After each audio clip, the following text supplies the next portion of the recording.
I've said that some people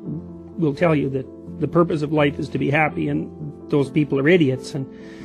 it was a bit of a rough statement, but what I meant by that, it was actually inspired by a statement by Alexander Solzhenitsyn, who was the great critic of the Soviet prison system, and he commented that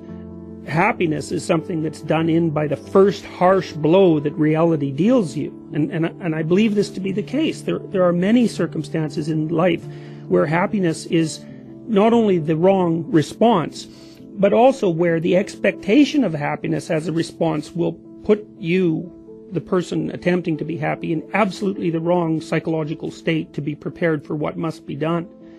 People are built, so to speak, to experience a very wide range of motivational and emotional states that only bear a tenuous relationship to one another. And the reason for that is that the environment that human beings inhabit is so complex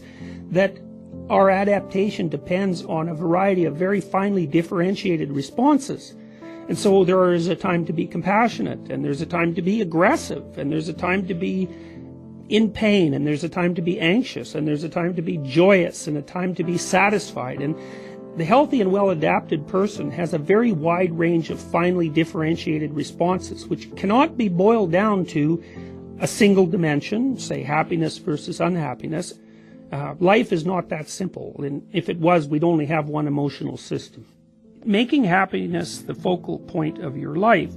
trivializes your experiences, because in order to regard anything as truly important, you also have to regard its loss as truly meaningful. And that means that to open yourself up to experiences of deep meaning also simultaneously means that you have to open yourself up to the possibility of deep hurt and sorrow.